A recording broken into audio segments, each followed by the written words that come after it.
Right breaking చూస్తున్నాం. తెలుగు రాష్ట్రాల్లో భారీ వర్షాలు పడే అవకాశం ఉందని వాతావరణ శాఖ హెచ్చరించింది. బంగాళాఖాతంలో అల్పపీడనం ఏర్పడే అవకాశం ఉందని, అది ఎల్లుండికి వాయుగుండంగా మారనున్నట్లుగా వాతావరణ శాఖ హెచ్చరికలు జారీ చేసింది. 27వ తేదీ నాటికి ఉత్తరాంధ్ర, ఒడిశా దగ్గర తీరం దాటనుంది. తీర ప్రాంత ప్రజలు అప్రమత్తంగా ఉండాలని వాతావరణ శాఖ హెచ్చరించింది. ఇదే అంశానికి సంబంధించి మరిన్ని అప్డేట్స్ ని మా ప్రతినిధి అనురాధ లైవ్ లో అందించడానికి సిద్ధంగా ఉన్నారు. అనురాధ,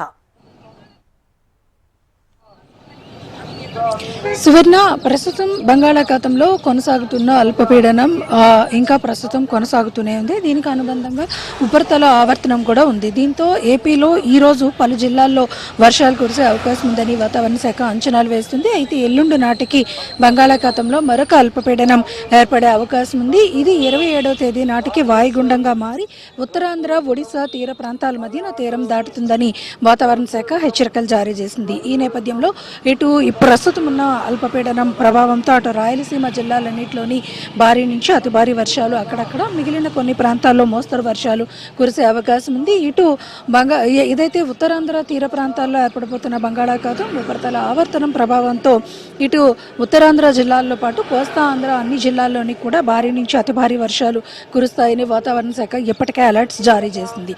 అయితే విశాఖపట్నం, అల్లూరి, మన్యం, విజయనగరం, శ్రీకాకుళం, అనకాపల్లి జిల్లాల వరకు కూడా 27వ తేదీ నాటి వరకు రెడ్ అలర్ట్ ఉంది.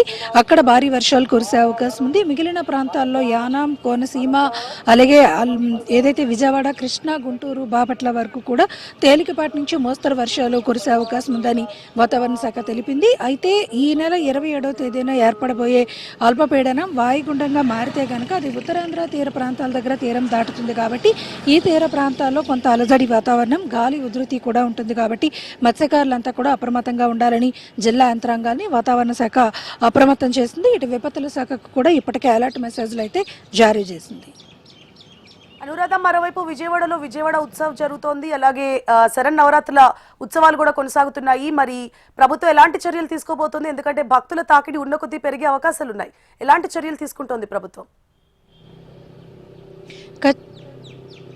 ఖచ్చితంగా విజయవాడతో పాటు ఇటు రాష్ట్ర వ్యాప్తంగా కూడా శరన్నవరాత్రి ఉత్సవాలు అన్ని ఆలయాల్లోని కూడా ఘనంగా జరుగుతున్నాయి. ముఖ్యంగా విజయవాడలో విజయవాడ ఉత్సవంతో పాటు శరన్నవరాత్రి ఉత్సవాలకి భారీ ఎత్తున ప్రజలు అక్కడికి చేరుతున్న నేపథ్యంలో అక్కడ జిల్లా యంత్రాంగాల్ని కూడా అప్రమత్తం చేశారు. ఒకవేళ హెవీ రైన్ఫాల్స్ కానీ అక్కడ ఉండేటట్టుగా అయితే ముందస్తుగానే చర్యలు తీసుకోవాలని జిల్లా యంత్రాంగాలకి ఇటు విపత్తుల శాఖ, అటు వాతావరణ శాఖ కూడా సూచనలు అయితే జారీ చేసింది. అందులో భాగంగా ఇప్పటికే అక్కడ కలెక్టరేట్స్లో ప్రత్యేకమైన టోల్ ఫ్రీ నెంబర్స్ని వాటిని ఇవ్వడానికి అంతా కూడా సిద్ధంగా ఉంచారు. అయితే ప్రస్తుతం ఉన్న వెదర్ రిపోర్ట్స్ ప్రకారం అటు కృష్ణా అటువైపు ఎక్కడ కూడా పెద్దగా భారీ వర్షాలు కురిసే అవకాశం లేదు. కేవలం ఉత్తరాంధ్ర మీద మాత్రమే ఈ ప్రభావం ఎక్కువగా ఉండే అవకాశం ఉంది. ఈ నెల 27వ తేదీన వాయుగుండంగా మారితే గనక మిగిలిన అన్ని ప్రాంతాల్లోని కూడా మోస్తరు నుంచి పొడి వాతావరణమే ఉంటుంది. అయితే అప్పుడప్పుడు భారీ వర్షాలు కురిసే అవకాశం ఉన్న నేపథ్యంలో అప్రమత్తత అవసరం అనేది మాత్రం ఇప్పటికే విపత్తుల శాఖ అలర్ట్స్ అయితే ఇవ్వడం జరిగింది. మిగిలిన అన్ని ప్రాంతాల్లోని కూడా ఈ రోజు రేపు